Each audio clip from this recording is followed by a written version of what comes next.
pounds in the black corner. From St. Louis, Here comes Mr. Pro. Mr. Andre the Pro Giant. gonna get his leg set on the bruiser. Hulk Hogan. Number one, the greatest WWE champion of all time, and in many ways, the man who made the title what it is today, Bruno Sammartino. his opponent weighing 236 pounds in the white corner. From Van Nuys. Welcome in to the Retro Wrestling Rewind, episode number 57. As always, I am David Fine, alongside the true Long Island IZ, Alex G. We made it to 57. Of course, I can't believe you missed the last two episodes you were on. I mean, I don't know. I don't understand. I mean, you had asked for some vacation, from the company because, the Retro Wrestling Rewind gives a lot of vacation, but you were in prison? That's weird. Is it for pirating videotapes? Pirate, how. Oh, God. But, yeah, I mean, you missed two great episodes. Last week was a great episode with Steve Regal. Just go on and listen to the old archives. Of course, you can click on the link on the show notes. Also, the week before that was the Genius Landing Pafo.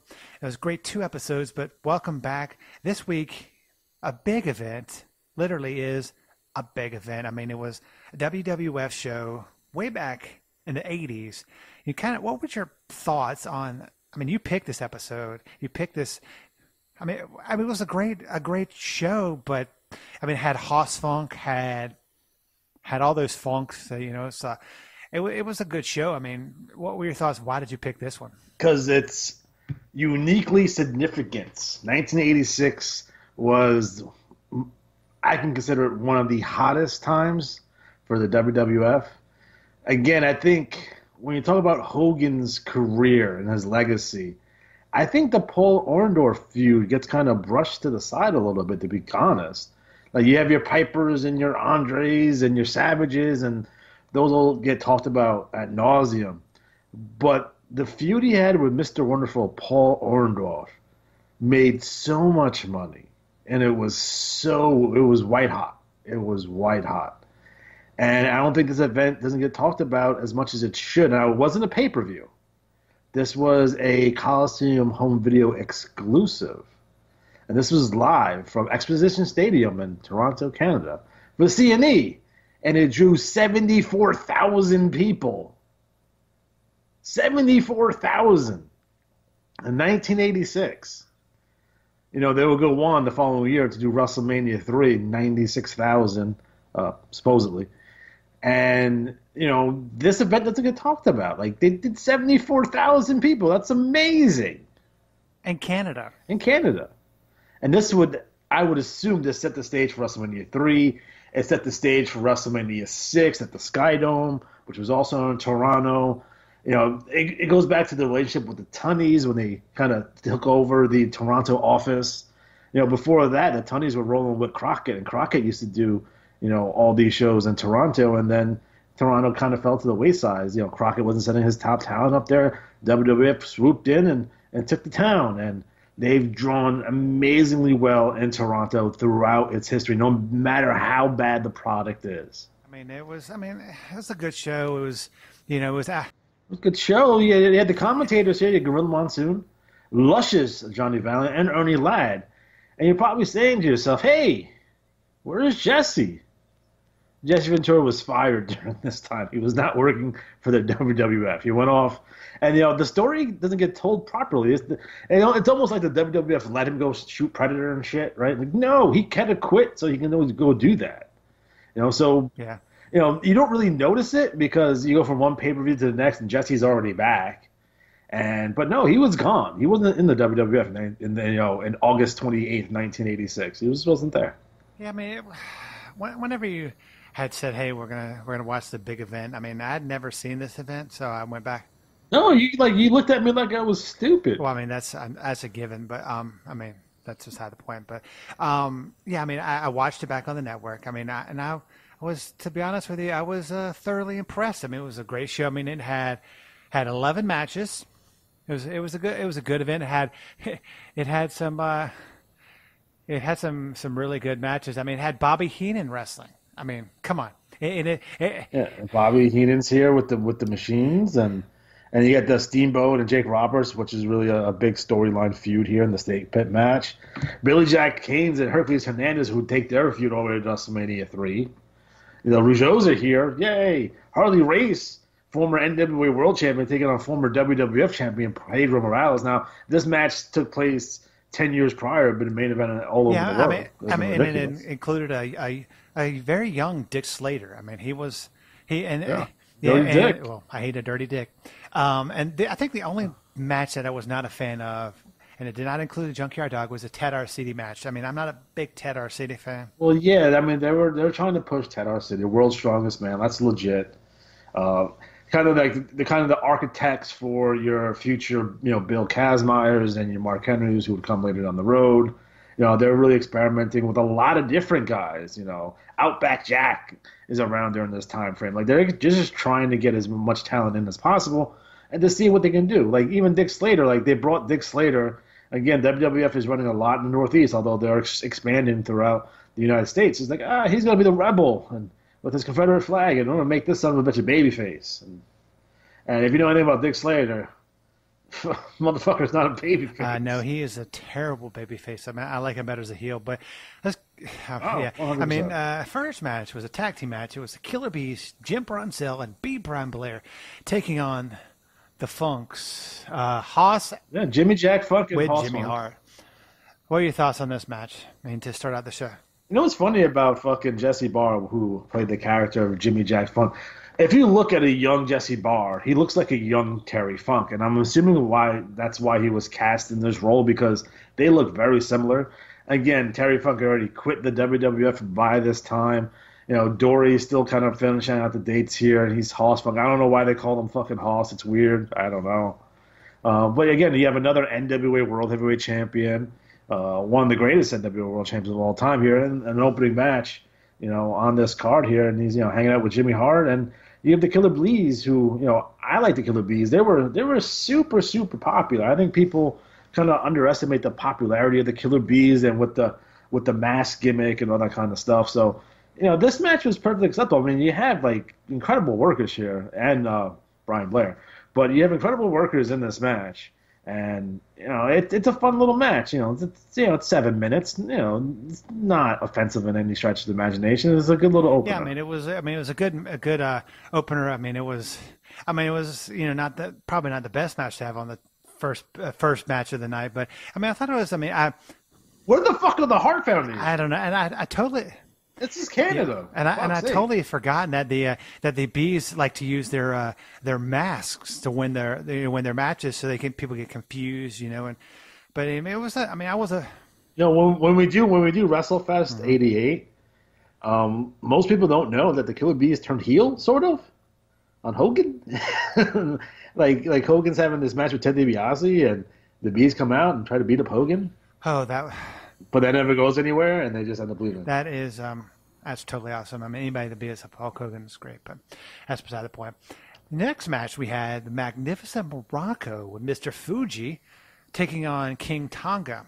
Of course, we know him as Haku later on. That was Ming, if you want to be a jerk about it. Yes, I like to be a jerk about shit like that. I'm going to be a jerk about that because, he could probably, I know he could beat the crap out of me, but... we will bite your nose off. It was... Haku is currently in the Bullet Club. I don't know. Yeah, he's an elder member of the Bullet Club, but yes, sure is. But the funny thing is, this match was the longest match of the night, which was weird. Yeah, 20-minute time of a draw was just strange, especially for 1986 WWF. I don't know what they were trying to do here. If they're trying to fill time, Morocco in '86 shouldn't be going close to anywhere 20 minutes. Haku, although not green, but still extremely young, he's still the king of Tonga here. And, it was fine. It would have been interesting if we would have saw, like, a more motivated Don Morocco versus Haku match. Like, I thought that, on paper, that sounds fucking really good. But in execution, not so much. No, I still can't believe it. 20-minute draws. Yeah, I'm not a big fan of draws. Oh, man, I think they're a necessary evil to get certain things over. Again, in the 80s, people didn't necessarily lose clean very often. It wasn't something that they would do. So you would see, especially go back on some of those like MSG Spectrum house shows, a lot of kabuki finishes on those, and this is just basically one of those. Again, I think most people would look at the totality of this card and be like, "Hey, this is a house show," and in a lot of ways, it was a house show because before the CNE purchased the show. Now this was a sold show. This was a purchase show, very similar to what they do currently in Saudi Arabia, where like someone just throws them a bunch of money and they just put on a show, so the WWF doesn't have to worry about drawing here. Even with them not worrying about drawing, they still do 74,000 people. Yeah. Again, it goes to show you how fucking hot fucking 1986 WWF is, and how hot that 1986 Hulk Hogan Paul Orndorff feud is. Yeah, it's definitely. It's hot. Speaking of things that are not hot, the third match of the night had Ted Arcidi, World's Strongest Man, taking on Tony Garcia. Of course, Garcia. I cannot see it. The fuck's wrong with you? Long time, WWF superstar, long time tag team champion, long time road agent for the WWF. You would see him on those pull-aparts quite often. Tony's a company man, and obviously, he's a good enough worker to put in the ring with Ted Arcidi and not worry about Ted fucking ripping his arms off. So that's good. But yeah, like Ted Arcidi is a shit. Yeah, he's a drizzling shits. But like he can tow a fucking tractor trailer with his fucking jaw and shit, and do a lot of. If you watch some of those World's Strongest Man competitions, like they had one with like Billy Graham in it, like the superstar, and like he came like a second to last, if I remember correctly. But like they're on YouTube, check them out. They're cool. That's. He was world. Like they rip apart the fucking hot water bottle and shit, and like this old school fucking like just strength stuff. Yeah, he's definitely the World's Strongest Man, and of course he was. Yeah, that's legit. He did go. I think the WCW knows that. That was Bill. Sorry, that was Bill Kazmaier. That was. Bill Kazmaier. He had a 700-pound fucking bench press. Like, that's ridiculous. Yeah, I'd say that's ridiculous. But the thing that was ridiculous was the next match. The Junkyard Dog, taking on the adorable one, Adrian Adonis. He won via countout in 4 minutes and 15 seconds. A countout. Come on, can they have a clean finish on this show so far?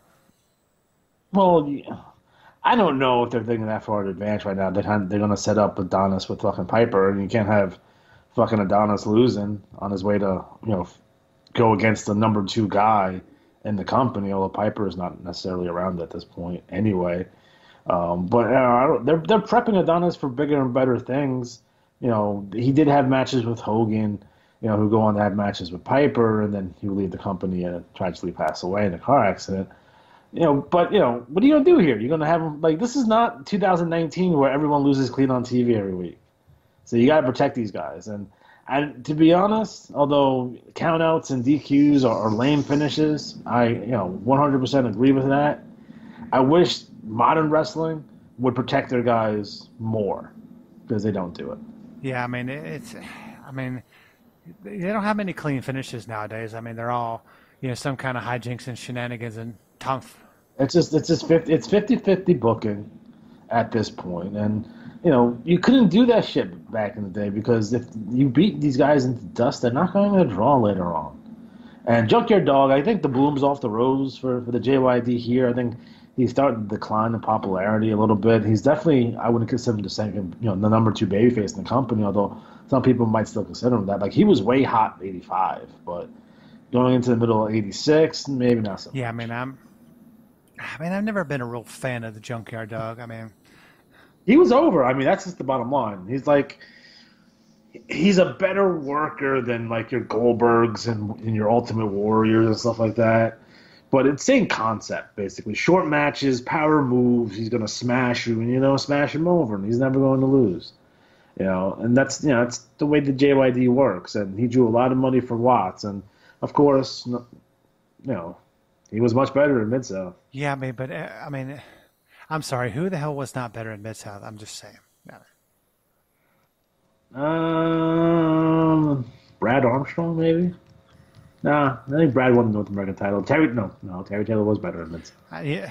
Rock, no, he was, no. Bill Dundee He was better he than Memphis. was. I mean, but what can you say? I mean, it's The next match we had the Rebel Dick Slater taking on Iron Mike Sharp. Iron Mike Sharp's Canada's premier athlete. Are you fucking drunk? Canada. It's Canada. Jesus Christ. I don't drink. Oh, I forgot you smoke. God, I hope you don't vape. That's terrible. No, and I live in New York now, and that shit's all fucking illegal now. It's illegal. Yeah, if like the fruity flavor ones, with like all the kids at my work fucking smoke, and like they're all fucking banned now. So you either have like regular, like harsh, fucking nasty, fucking like tobacco flavor, or fucking menthol. That's all you get up here. I mean, So no more like green apple fucking vapes nonsense. Although a lot of the kids at my job are like, I'm going to quit now because it is really kind of affecting me health wise. Like some of those kids' voices are getting kind of harsh, man. Like, pneumonias, kind of, it's you're putting water in your lungs. I mean, smoke is not any better and probably worse to a certain degree, but putting water vapor like that into your lungs, maybe not so good for you. But that's if you have age, you can make your own decision. I mean, that's neither here nor there. Well, I mean, what are your thoughts on this match? I mean, Iron Mike Sharp. I mean, I love Mike Sharp. I mean, he was getting a hell of a push in '84. He was getting a hell of a push when he was in Mid-South. This is his second WWF run. He had left and came back, and when he came back, they fucking jobbed him out. So he's basically a jobber at this point. Yeah, I mean, and when you have to Dick Slater's good. I guess jobbing him is not as bad as if it was like to the Junkyard Dog or something. Well, not for nothing. Mike Sharp was around to I think I saw him in episodes of like Superstars in like '95 and shit. Like he's been around for a long time. He was one of those guys, from what I understand, like had one of those he was a germaphobe, and he would take like fucking 3-hour showers.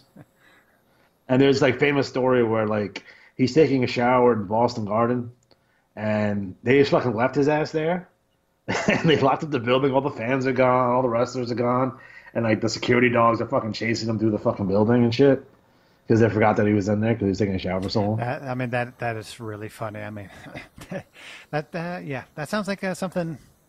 Yeah, that would be kind of funny. But the next match, has the world's greatest manager, Bobby the Brain Heenan, King Kong Bundy, and Big John Studd taking on the Machines, a Super Machine, a Big Machine, with Captain Lou Albano. Of course, they were with the Giant Machine via disqualification in a 6-man tag team match. Yeah. So you have the Machines here, which are Bill Eadie, Mass Superstar, Demolition Axe, if you want to be a jerk about it. And Big Machine was our good friend, Blackjack Mulligan. And everyone knows the Giant Machine was the Giant Baba. So there you go. I love a good Blackjack Mulligan. It's. You missed the joke. The joke went over your head. Hey, I'm not very smart. It's Okay, here's the joke, right? The joke is that everyone knows that fucking Andre the Giant is the Giant Machine, right? And they would do shit they would switch out because fucking Mulligan's fucking 6'11" and shit like that. Whatever, dude. So So Bobby's trying to prove that Andre the Giant is the Giant Machine, because if he proves it, because Andre is suspended at this point, that Andre the Giant will be banned for life from the WWF, right? So he's trying to do anything he can to prove that Andre the Giant is the Giant Machine. Fucking Gorilla Monsoon, I guess they're trying to come up with who else the Giant Machine is. I think at one point Jesse is like, come on, no one else is that big. And Monsoon's like, it could be the fucking Giant Baba. And I think Gene said that too. So I just claimed that the Giant Machine is Giant Baba, which they did not have a relationship in 1986. And WWF and All Japan didn't necessarily get along all that much. So it wasn't like New Japan. New Japan was much more pro WWF, although they would have their issues throughout the years. Yeah, I love Bobby Heenan. I love the Machines, by the way. That gimmick is so cool. Again, Super Strong Machine is a Japanese character. They would do all these vignettes and videos, and they would like like talk Japanese, but they only would say like Japanese like pop culture words. Like they would say like, "Oh, Toyota," and it'd be ridiculous, and Ichiban and Konnichiwa, and just say like really ridiculous shit. And Billy spent some time in Japan. Obviously, Blackjack did.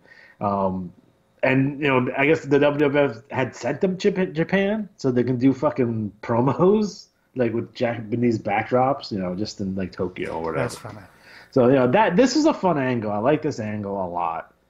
I like Heenan like going fucking nuts because he knows for a fact that it's Andre the Giant, and it would actually play into later on where Andre turns heel. So. But yeah, Bundy and Studd as a tag team. I wish they would have got more World Tag Team title matches. But I think the Hearts are champs now. Maybe not. Might be still the Bulldogs here. Yeah, it was. I say this and I will say this till the day I die. If Bobby the fucking Brain Heenan was still alive and he had a goddamn podcast, it would be number one. He would have so many stories. But anyway. Think something that's not fucking ridiculous is, since you've been gone for the past, 2 weeks of episodes, I've been catching up. You haven't been plugging my shows while I've been gone. You're such a dick. I'm gonna plug them now. I always like to. I'm plug you right. I don't plug you right. Whoa, hey, this is a children's show. Actually, no. No, it isn't. Hey, but hey, I don't want to be kicked off our new podcast platform already, Libsyn. Oh, what's it's that called? What's Libsyn. that Yes. Oh, like Milli Vanilli? Yes, lip sync. And soon we're going to be on many other. We're going to be on Google. We're on Google Play. We're on Spotify, right? And soon we're going to be on iHeart, the iHeart podcast. So we're moving up places and thinking things that are moving up. Over the past 2 weeks. My wife's been upset. I've been putting out on the YouTube, on our TV in our living room, our 100-inch television. I put your YouTube channel up on, and she got addicted to your channel. What the fuck was that? If anybody wants to be also addicted to your YouTube channel, how can they do that each and every week?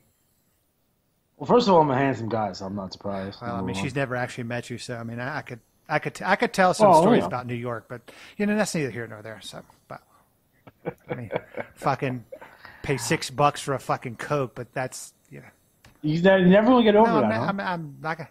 Not letting that one go. But I will be back in New York soon because I love New York. But okay, how can people hear you and watch your YouTube channel?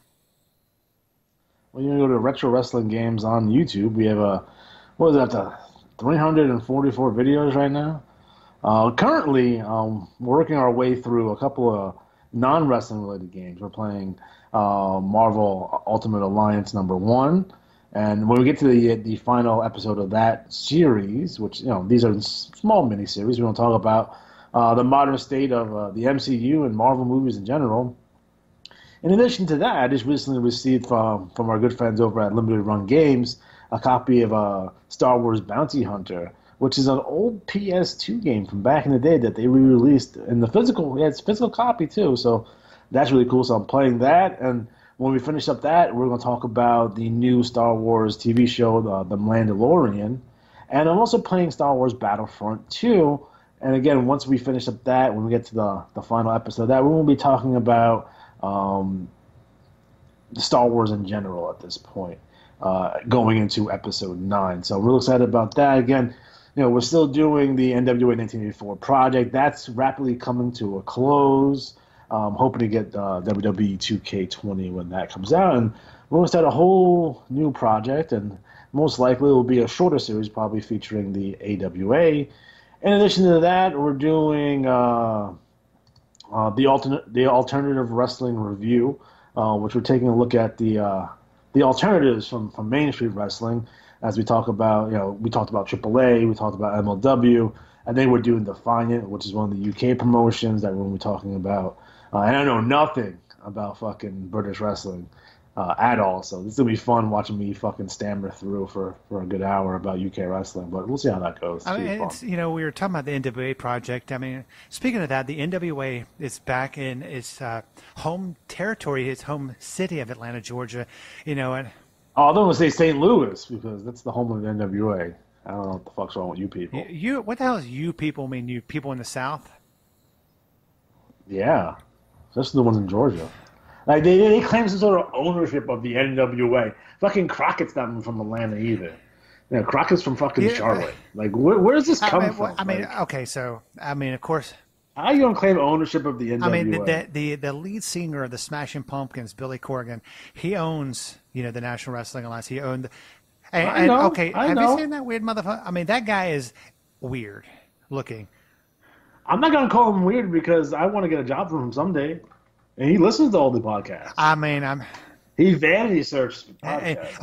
Okay. So this is an odd topic. Okay, a soft topic. Speaking of, people that are hopefully getting new jobs. Our friend Boris and Bart. Of the Boris and Bart, the podcast, and the parodies. He's going to be getting a TV show on Destination America, looking at retro collectibles, so 80s and 90s collectibles. So going to be plugging. He's going to be plugging the fuck was? Oh, that was me. That was on my computer. Sorry, it's a ding. Yeah, it's just like the NWA. I mean, they're back in the Atlanta, Georgia area. They did 2 tapings this past week. Actually. Yeah, yesterday they taped it because it is October 1st, and so they taped it yesterday, and they're taping it tonight. If you have not seen what the new studio looks like, look on Reddit. Just type in. I've never been on Reddit, so I don't know how you type it in. Just type in NWA Atlanta. It's a cool concept. I mean, it's a cool look. I mean, what were your thoughts on them, on their new look? I mean, their new TV look. I mean, it's very much inspired by Georgia Championship Wrestling, clearly. It's also kind of inspired about the Old Mid-Atlantic TV show too. So they're definitely being inspired by history. Which again, if you're going to purchase the NWA, you want to go for that. You weren't going to purchase the NWA and like do death matches and shit, right? Or have penis fucking flips. That's not what that's for. If you were going to do that, you can do that. Just you don't have to spend money on buying the NWA. You just start your own promotion, right? So if you're going to do this, you're going to follow tradition, follow history, and that's the way it is. Yeah, I mean, speaking of tradition and history, I didn't even know this because you're the guru of everything. Their new women's championship was presented to the current women's champion, the NWA women's champion, and has a picture of her face on it. And you said that's how the original NWA or the original. That's inspired by the Mildred Burke Championship, and not for nothing, fucking Moolah had a fucking picture of her on her belt too. So this is very much, people are like, what's going on with that? How come there's not a nameplate on it? That's why, because that belt, is supposed to represent, history. So again, they're really going with like historical significant belts here and belt designs. So it's a new design, inspired by an old belt, which is nice to see. Yeah, I mean, what are your thoughts? I mean, do you think the NWA will do well? I'm gonna give them a fighting chance, but. I like some of the guys they have, on their show. I'm a big fan of James Storm, and I am perplexed and puzzled by why AEW didn't snap him up when they had an opportunity to. I'm even more perplexed by the WWE doesn't have him because he would fit right in. He has the size, he has the charisma, he has the look that they would be looking for. So I'm kind of weirded out by the fact that he's not with them. And he's not doing Ring of Honor. They're not doing any of this stuff. And I think the NWA has a fucking major star on their hands. And it's like, holy shit, like they're able to get him. But none of the other companies seem to have any interest in him, and I'm not really sure why. Yeah, I mean, I'm not sure. I mean, I'm giving them, a fighting chance. I mean, it's only their first TV tapings. It's going to be on, I think, YouTube. I mean, their big shows, their pay-per-views have been good. I mean, Crockett Cup was good. The Sandy the Anniversary show was good. So I do have high hopes. Again, if they're going to make it like the NWA, they don't have an official roster. They can just bring guys in and out as they choose. which is again, it can be dangerous. I mean, obviously you want to whoever your champions are, you want to have those guys locked down because you don't want these guys with your belts going to different promotions. But everyone else on their roster that can come and go, just like the old territory days. Like back in the day, in the territory days, guys would come in for 3 months, 6 months. It's very rare for a guy to last a year in the territory unless they're homesteaded the territory. You know what I mean? If they're a part of the ownership group or they're like a Jerry Lawler in Memphis, like these guys would come and go pretty regularly. And it's something that you can bring back to wrestling where you can just have matchups. You don't even really have to build guys because, with the internet being what it is, everyone sees everything now. So if you're bringing a hot indie name or a guy formerly associated with the WWF or a New Japan name, the people who are watching the NWA already know who they are. So you're not going to have to take a lot of work to get them over because they'll be coming in over already. And if that's kind of what they're going for here, that's a smart move. Again, you're not getting bogged down with these big contracts, for years on end. You can bring in a guy for a couple of months and get a big house out of him with some, quality television behind it, and you guys can draw. And then you just bring in your next challenger for the belts. Yeah, I mean, with the NWA kind of doing its resurgence, I mean, do you think they're going to bring back? I mean, I know in the past they've had other promotions that have had NWA affiliations that have had other champions. Well, this is the first time. This is the first time the NWA has been an actual promotion. It's never been a promotion before. Jim Crockett Promotions is a promotion. Georgia Championship Wrestling is a promotion. The St. Louis Wrestling Club is a promotion. Mid-American Wrestling is a promotion. New Japan is a promotion. Like those are promotions, right? This is the first time the NWA itself has been quote unquote a major league promotion like this, like more of a prototypical AWA, WWF, WCW kind of standard here. Again, you don't count NWA as WCW. I guess you could if you want to be weird about it, but whatever. But this is the first time that it's kind of been its own entity and promoting. The NWA has never promoted matches before, essentially. So this is they're breaking new ground here with this, and they're doing a lot of cool shit. They're jumping on other people's shows.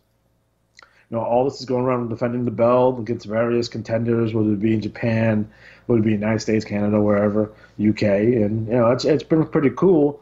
Dave Lagana, who is, I guess you would consider the head writer on it, he's a really nice guy, first and foremost.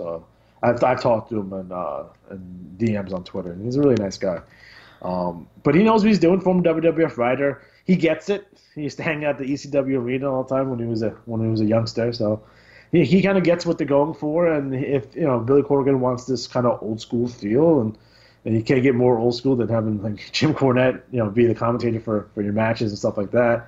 And with the look of the show, what they're doing essentially is they're taking modern wrestlers and putting them in an old school traditional territory setting and see if that would work. Now, we don't know if that's going to work or not, but that's what they're trying to do. So I'm excited. I mean, it's definitely going to be. I mean, we'll just have to see how it works out. Next match we had on the card, Ricky Steamboat taking on Jake Roberts in a snake.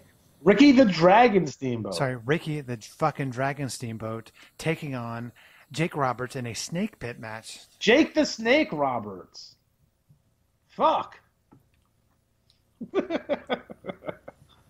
That's a Vince thing, by the way. What? It's Ricky the Dragon Steamboat, not Ricky Steamboat. What's that?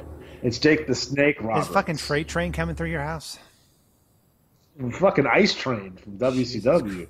Or M.I. Smooth, if you want to be. Hey, so what are your thoughts on this snake pit match with Jake the Snake Roberts and Ricky the Dragon Steamboat? Well, they started the whole thing where fucking Jake fucking DDT fucking Ricky on the fucking cronky floor, and then they had the stuff with the snake kind of, going on top of Ricky and stuff like that. So, if Ricky's going to bring in an equalizer, he's going to bring in his fucking kimono dragon, which apparently is supposed to eat snakes. I'm not a nature enthusiast, so I don't know if kimono dragons eat snakes like that.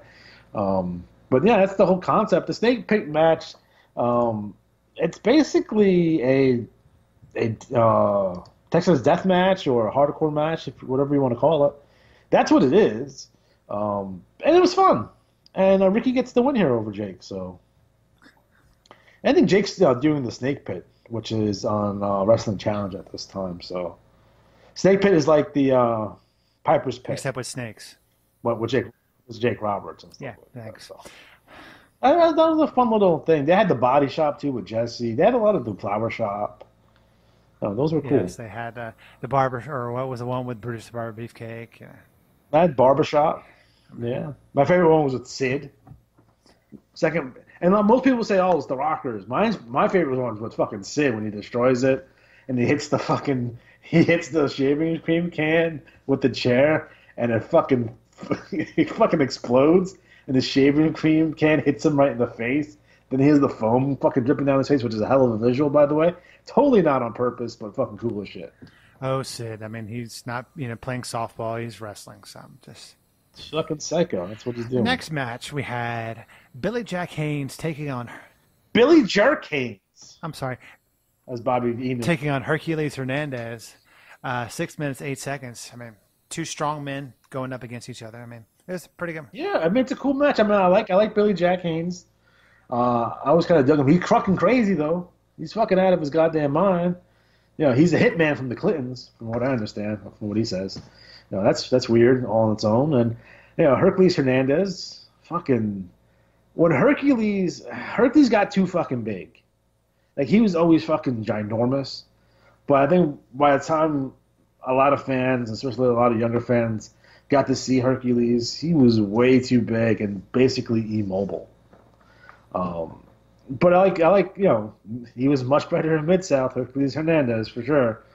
But, they would do why was he dressed up like a gladiator? They did the gladiator deal with him for a while, and then eventually they just gave him the chain and called it a wrap. And they would lose the Hernandez part eventually.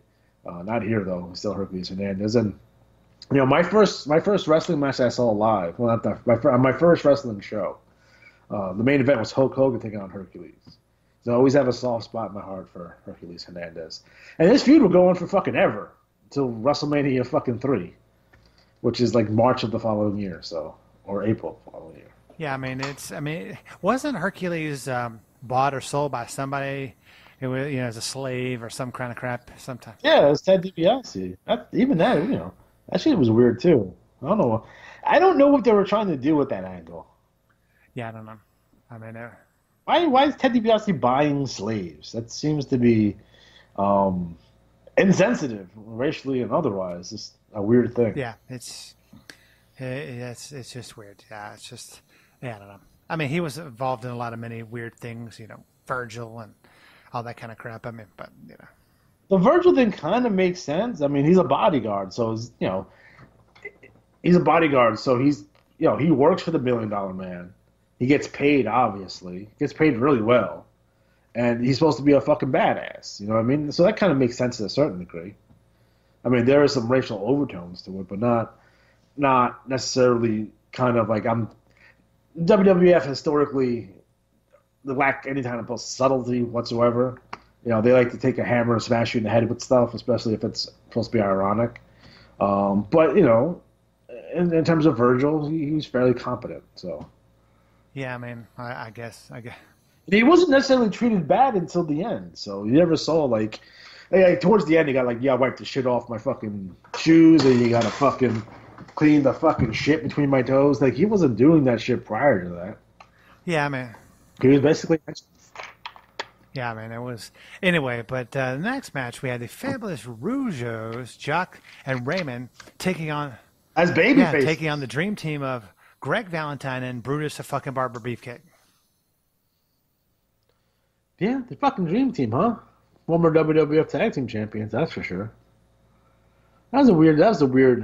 poor Greg Valentine. He gets the weirdest partners. And I kind of feel bad for Brutus here, because Brutus at 85 was getting somewhere. Like, he was going to be, like, a contender for Hogan, like, in terms of top heels, and he kind of gets shoved in this tag team with Greg. It kind of sucks. Rougeaus are awesome, by the way. I love the Rougeau brothers. Jacques amazing. Jacques trained WWE superstar Kevin Owens, by the way. And Raymond Rougeau can fucking throw some hands, from what I understand. Yeah, I mean, he must have done something great, because, freaking Kevin Owens he's kind of good, but I'm just saying. It's like, and I was watching Monday Night Raw last night on Monday, and it was a weird debut. I mean, a weird season premiere they had. I'm not sure if you knew that they brought back, Rusev was back and Lana was back with Bobby Lashley. It was rather weird. They had a big makeout session. It's just wrestling is just fucking weird. But that's either here or there. I mean, kind of speaking of. Wasn't Brock Lesnar beating up a little kid? He was beating up a Rey Mysterio's kid, Dominic. So, and you mean Eddie Guerrero's son? No. They say it was Rey Mysterio's kid. Yeah, but you remember that angle? Oh yeah. That they had a match for Dominic's custody and shit. That's like the debut of Vicky Guerrero. Excuse me, but I mean, it's speaking of, it's tomorrow night on TNT, AEW is going to debut. I mean, kind of going to a different place. I mean, do you think they're going to? What are you expecting from them? I hate the name of AEW. It sounds like A&W root beer, first and foremost. I really fucking hate the name. That aside, I'm hoping that's going to be fucking dope as fuck. And hopefully they transition from less of the super indie style into a more of a traditional mainstream wrestling style. But we'll see. You can make an argument as like, well, they're going to stick with what got them there. And it's dog in this, independent bullshit that you would see, which I enjoy from time to time. It's just, I don't think Orange Cassidy works on television after 6 weeks. No, it does. I think Marco Stunt will get old real fast. Though Luchasaurus is cool, you can do stuff with him, but I think his ceiling is limited. And I do enjoy the stuff with I know Moxley's out with the injury, but the stuff with Omega and Jericho. Adam Page got exposed in the last pay-per-view as not being where he should be, and not deserving to be in that spot. But otherwise, I think they have a lot of potential. We're going to see what happens here. I'm more on the positive side than the negative side for sure, but I'm always kind of trepidatious when it comes to these things. Could it be like 1995 Nitro? Could be. Or could it be like TNA? Who the fuck knows? It can be anywhere in between also. So as long as it's not XPW, you'd be fine. Yeah, I mean, we'll just have to wait till the numbers come out, to the rating. I mean, it's all going to depend on... It's going to do solid rating. It's going to do like 2 million, I would assume, like right off the bat. And I think for them, if they're to really be successful, in my opinion, I think they need to hit like 4 million viewers every week and take it from there. Because I would definitely put them like in the top slots for, as long as they're the highest rated show on TNT, they're fine. Yeah. You know what I mean? It doesn't matter if they beat WWF, as long as they're number one on their fucking station, then they're golden. In my opinion, like who cares about the WWE, whatever shenanigans they're doing, as long as you're number one, on your network and maybe top 10 for the night in cable, I think that'd be fine. Yeah, I'm not really worried about it. I mean, I think they're going to do great. But the thing that was great was this next match. We had my favorite wrestler of all time. I mean, I'm not saying that sarcastically. He was Pedro Morales. Yes, he was a great NWA champion. Harley Race taking on Pedro Morales in 3 minutes and 23 seconds. I guess, yeah, like I said, if this match was like 10 years prior, it would have been dope as fuck. You got your WWF champion and your NWA champion, although I don't think they were champions at the same time. To have one of those quote-unquote unification matches that never got the belts unified, or always end up in a draw or DQ or something. But it's cool to see that they actually, they give Harley the win over Pedro. I feel like if this was like modern WWF, that Pedro would have probably beat Harley here. But I think they had a lot of respect for Harley Race, and it was, so a lot of people will say that King gimmick is stupid or whatever, but you're putting him over. Like, he's the motherfucking king of wrestling, and it's pretty legit. He's the king of fucking wrestling for real. Yeah. So. I mean, I'm sorry to my good friends over in Memphis, by the way. Yeah, I mean, it was. But Harley's amazing worker, and in 1986, Harley Race wasn't that bad. He would go on to have fucking like phenomenal matches with Hogan.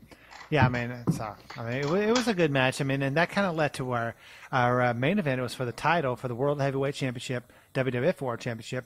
Hulk Hogan taking on Paul Orndorff with Bobby the Brain Heenan. Mr. Wonderful Paul. I'm sorry, Orndorff. Paul Mr. Wonderful Orndorff. How's that? Is that better? Yes. I mean, Paul Orndorff is good friends with Gary Spivey, by the way. you know who Gary Spivey is, look him up. Have you seen Paul Orndorff recently? Yeah, he's the big fucking beard and shit and mustache. That looks like he looks like a guy from the 1920s. You know, he looks in pretty decent shape for his age. I mean, he's like 150. I mean, the arm is fucked up, but you know Yeah, that. I mean, what were your thoughts on this match? I mean, to end the This is one of the best angles of the 80s. Maybe one of the best angles in history. This is the first time that we've seen someone really turn on Hogan, you know, in this run. And again, Mr. Wonderful started off as a heel, you know, turned babyface, fired Bobby Heenan, and then he started teaming with Hogan. And then Hogan fucking big timed him and shit. You know what I mean? You know, people calling him Hulk Jr. and shit, and like, oh, he's in Hogan's shadow. Like, you can see like the seeds being planted and how people are manipulating Mr. Wonderful to kind of turn on Hogan. But Hogan had his, you know, had his part in this too, because you know this is the first time that you really saw like douchey Hulk Hogan, like how douchey Hulk Hogan could be to his friends.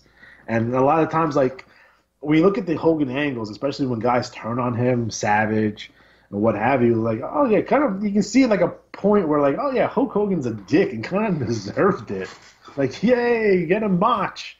Or, you know, beat him up, Paul Orndorff, because he was a jerk. And the angle for this was fucking amazing. It's like, you know, it's the Saturday's main event, and they're going to have a match with, I believe, with Bundy and Stud. And Orndorff wants to go for strategy, but Hogan's in the gym, and he's not picking up the phone. And Mr. Wonderful thinks he's not answering the phone because he's being a dick. And then eventually... You know, they win the match, and then Orndorff raises his hand and fucking clotheslines them and pile drives the shit out of him. And then he's once again, you know, affiliated with Bobby Heenan. I think when it comes to this angle, one thing that don't get talked about is how insane Paul Orndorff became, because don't forget that Bobby Heenan had a fucking bounty on his head too, so he had a lot of guys attacking and going after Paul Orndorff during this time frame too. So that plays into the angle of like Orndorff's like own paranoia here. And the fact that, you know, he gets back with Bobby Heenan and they go after Hogan for the title. Paul Orndorff starts using Hogan's music, which is a great fucking heel gimmick. I want to come out to the babyface's music. So again, the music plays and everyone thinks Hogan's coming out, and Mr. Wonderful comes out and he gets fucking booed. Like, that shit's amazing. I mean, like imagine they do this today, right? Fucking, you hear fucking Stone Cold music come out and say, oh, it's Stone Cold. And it's like fucking, you know, give me a heel. Fucking The Miz who comes out or something like that. You know, how much heat would they get? It'd be ridiculous. Yeah, it was a good match. Overall, what would your grade be on this? So,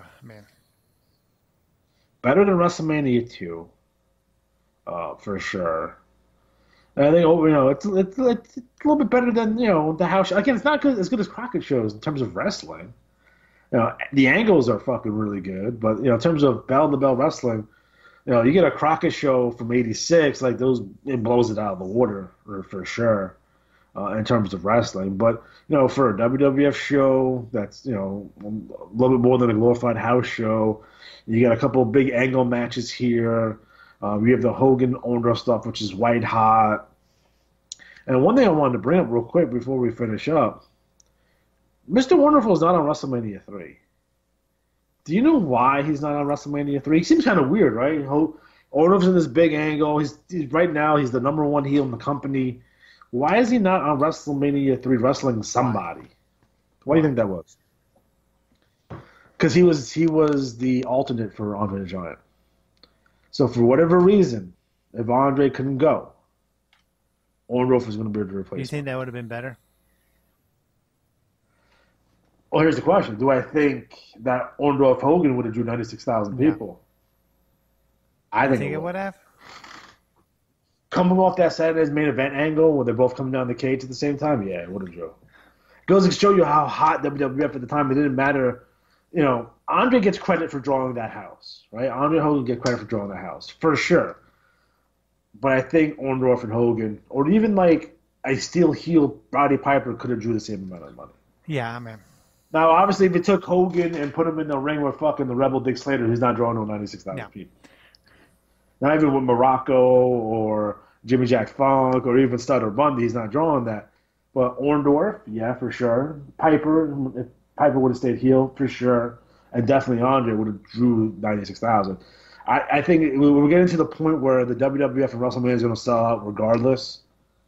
And, at this show here, 8 months, 9 months before, they do 74,000. So there's evidence to suggest clearly that Paul Orndorff and Hogan could have drew 96,000 people. Yeah, I think they could have. I give it about a 7 or 8 on the old card. But speaking of, I thought it was actually a great card. Our next week's show that we're going to be covering. We're going to be covering the NWA Great American Bash 1986. It was night 4 of their tour. It was from Charlotte, North Carolina. The main event had Ric Flair taking on Ricky Morton in a cage. And the thing that kind of stood out for me is how fucking Ric Flair got to the event. He got to the event in a helicopter. What were your overall thoughts on this? This show, it had a great steel cage match, had Baby Doll Dusty Rhodes Magnum TA taking on Jim Cornette in the Midnight Express.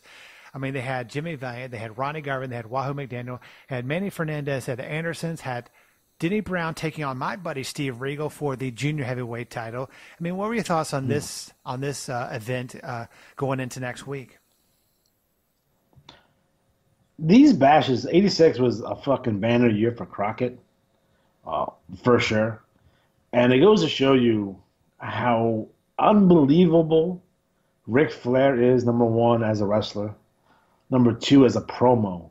Number 3, on his ability to juggle multiple feuds at the same time. Now, throughout the tour, Flair wrestled a bunch of people, right? A different challenger every night. And he was able to make each of those angles interesting enough where it would draw. So there's a lot of things they don't do in modern wrestling that I complain about. Hell, they didn't even do this in WWF back in the day. But having the champion as a marked man and having multiple challengers instead of taking on one challenger at a time, one feud at a time, like the WWF would do. And Flair is feuding with, he's feuding with the Koloffs. He's feuding with Dusty, Magnum, Ricky Morton randomly. Oh, Barry Windham's back. Oh, great. He's going to feud with Flair too. Fuck him. Ronnie Garvin. He's able to juggle all these things all at once. And no one has done it better. And no one's done it since. Yeah, and it's... It was kind of funny. I was looking back at the attendance. They had 20,000 at the event in Charlotte. The night before was in Memphis, Tennessee at the Liberty Bowl. They had 1,900. It just shows you that Charlotte was a hotbed of NWA back then, and Ric Flair. Well, there's a whole thing there where, I don't think that's the show Lawler's on. And if you're gonna run Memphis, you got to run it with Lawler. Yeah, but of course, Charlotte. It's going to be. It's fucking. It's the fucking NWA. It's the home of Jim Crockett Promotions. It's like you'd be surprised if the WWF did poorly in New York. You know what I mean? You'd be shocked. But hey, I got a hot take for you before we go. So 4 Horsemen, right? Uh-huh. Ric Flair, Tully Blanchard, Ole Anderson, Arn Anderson with J.J. Dillon, right? It's 4 Horsemen, right? But I kind of remember bits and pieces of another sort of faction. Didn't have a name, but it was like a pseudo faction of guys. There was 4 of them in the WWF in 1984, and I believe these 4 guys were Roddy Piper, Bob Orton, Mr. Wonderful Paul Orndorff, and Dr. D. David Schultz. Is that the original 4 Horsemen? Yeah, and are they better than the 4 Horsemen? That's something that we have to just maybe go deep dive into on one episode. Have them versus. That's a great. I want to put that up on the Twitter poll. Folks. If you want us, kind of vote. I'm gonna put up a poll on Twitter. It's up there right now. Is the faction from the WWF back in the mid '80s? It wasn't really again. It was a loose affiliation. It was a loose affiliation. They didn't go all the way with it like they did with the Horsemen, right? But Piper was managing all those guys anyway.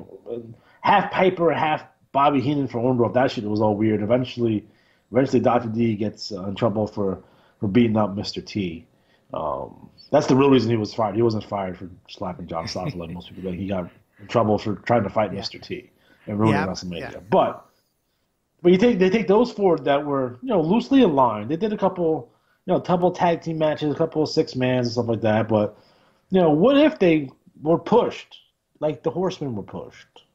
Or what if he took those 4 guys and brought them into Crockett? That's interesting. It's very interesting. I mean, that's something that, folks, I want you to listen to or to think about. And of course, next week we're covering the Great American Bash from Charlotte. Just however you watch your stuff before the shows, whether it's on the network, whether it's on YouTube, or if it's illegal, like the way Alex G watches watches his wrestling, because he does everything illegal. But for the great Alex G, as always, I'm David Fine. We will see you next week. And of course, as always, we'll talk to you in the past.